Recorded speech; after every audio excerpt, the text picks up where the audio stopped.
Whenever we talk cellar doors or whenever we talk brands, story is one of those words that we're actually contractually obliged to bring up about every 5 minutes. But the story itself is super important, and how you get your story out in a way that resonates with the people who are listening to it rather than what you think internally is also incredibly important. And the man who knows more about stories than anybody else in the room is Mr. Nick Ryan. So, thank you, Andrew. How are you all doing? I know, Jesus, it's a bit close. I know far too many people in this room. For those that don't, my name is Nick Ryan. I'm Australia's leading wine writer as judged by the Australian Hairdressers Association.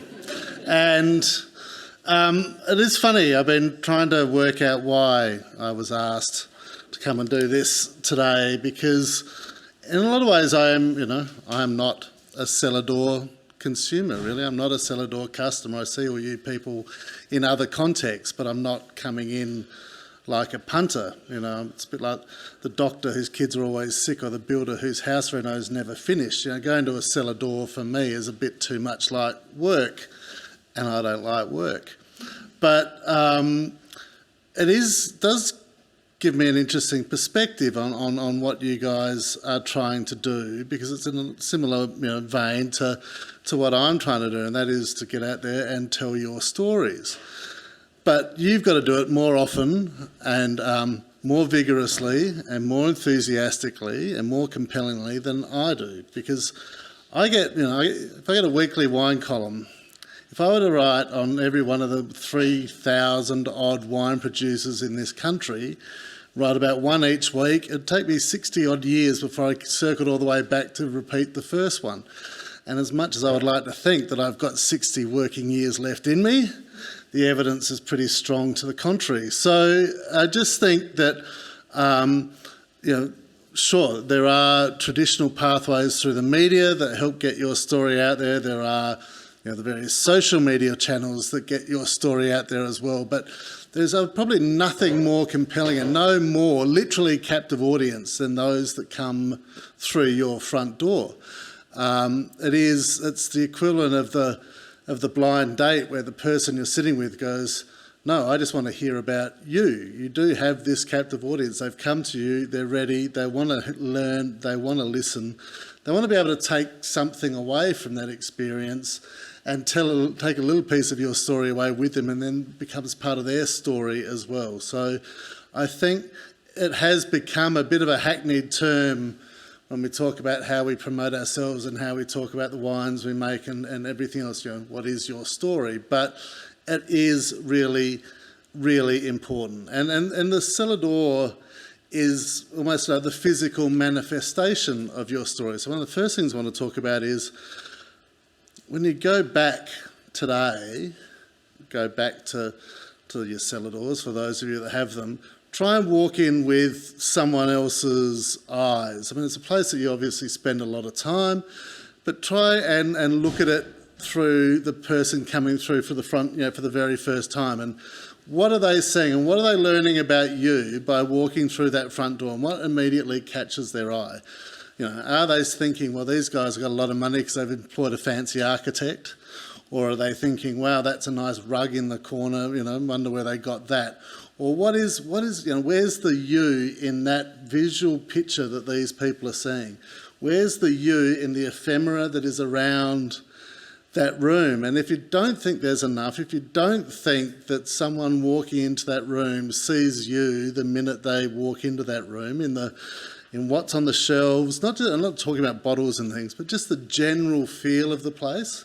And here we go, who would have thought people would be getting interior design lessons from Nick Ryan, Jesus Christ. But think about it, and I'm not, I've been in cellar doors, in places like the Napa that, worth $100 million, and they make the jaw drop. And I've been in cellar doors that are old blacksmith sheds down on Crondorf Road, and they each have their own impact, and they each live in the memory in their own particular way. But try and work out how yours is going to live in the memory, and how yours is going to be different from someone else's, because I think that is really important. And the other thing to think about is you are responsible for your story, but how can you share your story? Whose story intersects with yours, makes yours deeper and richer, and whose hard work and whose efforts and whose skills can you bring in to sort of help enrichen your story? And these points where stories intersect, I think, are really interesting. So, we happen to, we live in beautiful places that are devoted to the production of things that give us pleasure, and we're all in the wine side of that, but there are a lot of people through here, in the Barossa, there are a lot of people in Clare who are doing synergistic things, and there we go, that's a lovely byword, isn't it? But doing synergistic things that do intersect with what you're doing in wine. So find someone who's making great bread, or find someone who's doing interesting things with small goods or whatever else, and find a way that you can work with them, and that their story becomes part of yours, and yours becomes a deeper and richer and more compelling story. And it's always been a signature of the Australian wine industry, this ability to share the wealth and share the good times. And it's all part of Australian wine history that back in the 80s, when that first push of guys going into the UK was on in earnest, and the rest of the world fell in love with this travelling band of winemakers who were just as happy to talk about the wine on the table next to them as they were on their own. This sort of collegiality, this one-in, all-in sort of attitude that those guys had was something particularly Australian, and something really quite appealing, and made a lot of people sort of fall in love with Australian wine. And so I think about who you're sending people onto and who's sending people to you. Think about that network. I think that's really important. That I think people are always, the strongest recommendation someone will ever get to come to your cellar door is come from someone else's cellar door. And people ask, they do, you've seen it happen in your place, where else should we go? People might have their route planned out, but they're just as likely to drop it all if you say, well, no, go to this place because you're going to love what they're doing. If you like this, you're going to love that. So think about those networks you build as well, and how you want to connect and with whom you want to connect, and how that brings benefits to all of you. And then think about who are your co-storytellers. Think about, it's nice to think that every time you go into the cellar door that the proprietor or the winemaker is going to be the one there doing all the hard work and, pouring the wine. But we all know that's not the case. We all know that, it takes a village to get these things done. So I think the staff in your cellar doors are absolutely crucial, and they are custodians of your story. They are people who are telling your story for you. So you need, and it's very important, I got this tip sitting at the Valley Hotel on Friday night with someone who has a great deal of cellar door experience. And working in the cellar door, she was involved in her own wine business somewhere else, but she's working in someone else's cellar door. And she said, I'll give you one tip. I never say they do this, they do that. It's always we. So build on that we. Make that we stronger, in that the person who works in the cellar door is not just someone who opens bottles on a weekend and polishes glasses and takes the money and takes the orders. Make them someone who's actively involved in the life of the growing cycle of your business and the life of your business. Get them out to prune in the vineyard one day, or get them picking, get them working in the cellar. Give them ownership of the wines they're talking about when they're working there on a weekend. I think that's really important, because it becomes more than just the thing they're paid to talk about. It becomes something that they have been actively involved in.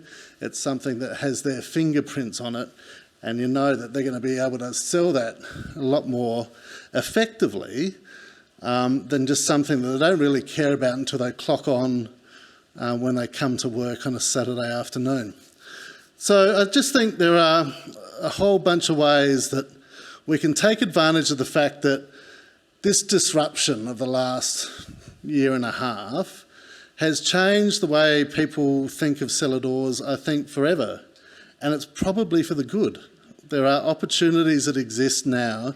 So the old days of people like my father, coming down to the Barossa, driving around, stopping everywhere, tasting everything from the muscat to the Moscato, and not stopping until the boot is full, and he's fuller.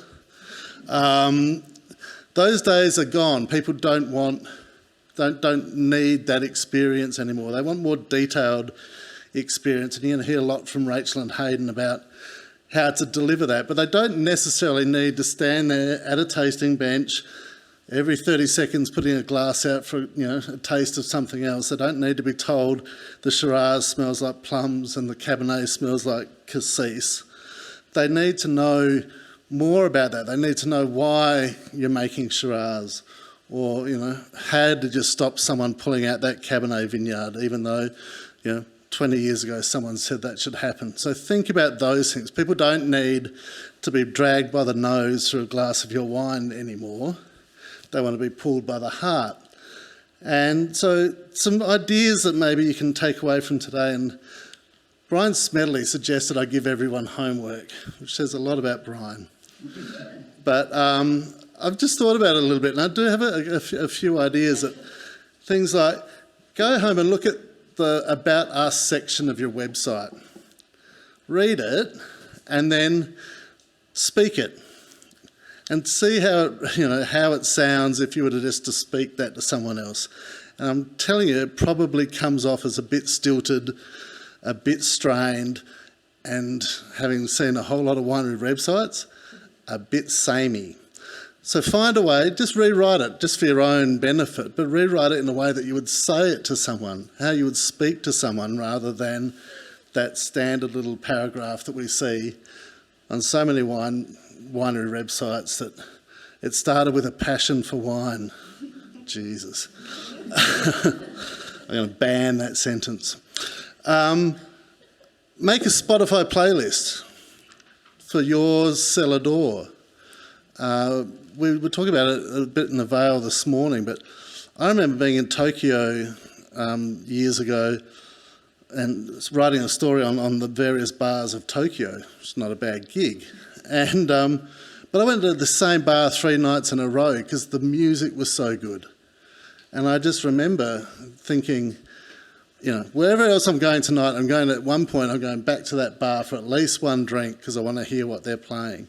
So I think, nothing says more about you than the music you like. And it might piss as many people off as it attracts, but at least it's you. And if someone comes and complains, it's an opportunity to talk about why they don't like it or why you do. I just think it's just another thumbprint, that unique thumbprint on your place. So go and make yourself a Spotify playlist and see what you think. You can send it to me, actually, and I'll critique it for you.